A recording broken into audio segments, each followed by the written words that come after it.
प्यारे भाई और बहनों, मेरा नमस्कार स्वीकारो। मैं आपके लिए फिर एक धार्मिक प्रश्नों की श्रृंखला में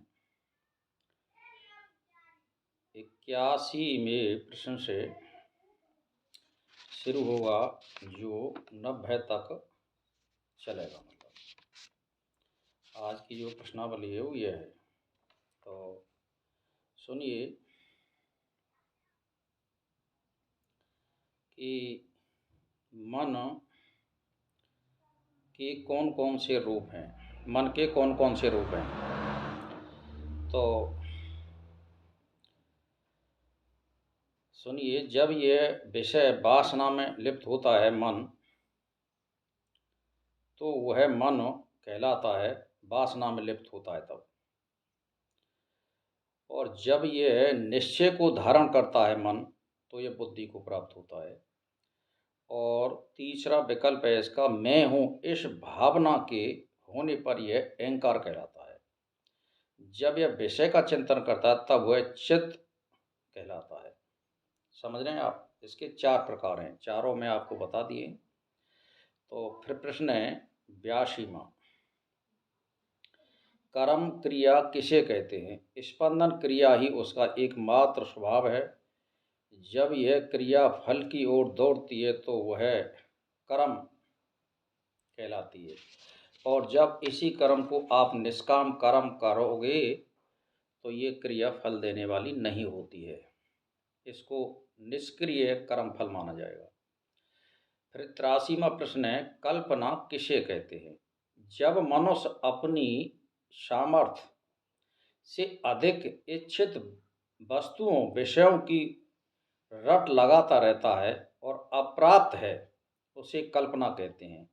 जैसे मान के चलिए कि आपके पास में 1 रुपया कमाने का कोई जुगाड़ नहीं है और आप करोड़ों की बात करते हैं, तो हवा में उड़ना ही माना जाएगा। ये कल्पना या संकल्प हमें अपने सामर्थ्य के अनुसार करना चाहिए। इसका मतलब ये होता है, हवा में उड़ना होता है कल्पना का मतलब। तो 84वां प्रश्न है, वासना किसे कहते हैं? जब किसी वस्तु को प्राप्त करने की दृढ़ भावना हो, उसे वासना कहते हैं। यानी जैसे मान के चलिए, इसमें 2 तरह की वासना होती है, एक शुभ वासना और एक अशुभ वासना। जैसे मान के चलो, परमात्मा प्राप्ति हेतु मंत्र का जाप करना और उसमें वासना करना, 24 घंटे उसकी रट लगाना, ये तो शुभ वासना रही और ये उत्तम भी है। और अशुभ कर्मों की ओर वासना करना, ये इसका परिणाम गलत होता है। तो वासना 2 प्रकार की होती है। तो 85वां प्रश्न है, अविद्या किसे कहते हैं? जब आत्मा के अतिरिक्त किसी दूसरे तत्व का भान होने लगे तब उसका नाम अविद्या है। उसको अविद्या कहते हैं। आत्मा के अतिरिक्त किसी हम दूसरे विषय का विचार करते हैं। अब इसमें 86वां प्रश्न आता है, मल किसे कहते हैं? आत्मा को भुलाकर उसकी हानि करने के कारण उसका नाम मल है। बैठ रही आपकी समझ में? मतलब आत्मा को भुलाकर उसकी हानि करने के कारण उसका नाम मल है। मतलब आत्मा को भुला दिया जाता है और हम किसी दूसरे विषय का यानी मतलब ये ध्यान करते हैं, चिंतन करते हैं, तो वो फिर मल कहलाता है। 87वां प्रश्न है, माया किसे कहते हैं? सत्ता को असत्ता तथा सद सत्ता, सत और असत दोनों बनाने की सामर्थ्य होने से उसको माया कहते हैं। समझे आप? माया किसे कहते हैं? सत्ता को असतता तथा सद सत्ता, सत और असत दोनों बनाने की सामर्थ्य होने से इसको माया कहते हैं। जैसे आपको मैं एक प्रबल उदाहरण देता हूँ। चालाक आदमी सत्य को असत्य में परिवर्तन कर देता है और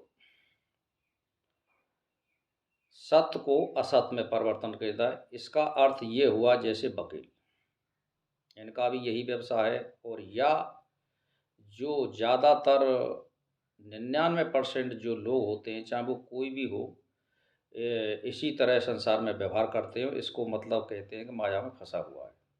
ये है मतलब। तो 88वां प्रश्न है, प्रकृति किसे कहते हैं? परमात्मा का ज्ञान होने से इस दृश्य संसार को सब भावों का कारण होने के कारण यह प्रकृति कहलाती है। परमात्मा का ज्ञान होने से इस दृश्य संसार के सब भावों का कारण होने से, यानी जो भी कुछ दिख रहा है उसमें कारण क्या है? ये प्रकृति है। जो भी कुछ बदलाव कर रही है, बरसात कर रही है, गर्मी पड़ रही है, ये सब प्रकृति का कार्य है। आपको रोक देना या नहीं देना, ये सब प्रकृति का काम है। मन 79वां प्रश्न है, 89वां, मन सृष्टि का कार्य करने पर क्या कहलाता है? सृष्टि करने में लगा हुआ मन ब्रह्मा कहलाता है। और कभी विराट, कभी सनातन, कभी नारायण, कभी ईश्वर, कभी प्रजापति कहलाता है। ये मन का मतलब होता है। मन सृष्टि का कार्य करने पर क्या रूप होता है? उसका उत्तर ये है। फिर 90वां प्रश्न है कि जीव किसे कहते हैं? जीव और चेतन होने के कारण ही वह जीव कहलाता है। जीव और चेतन दोनों के कारण ही वह जीव कहलाता है। इसका मतलब ये होता है। तो ये 90 प्रश्न आज के पूर्ण हो चुके हैं। तो मैं इसको यहीं पर विराम देता हूँ और आपके लिए नमस्कार करता हूँ।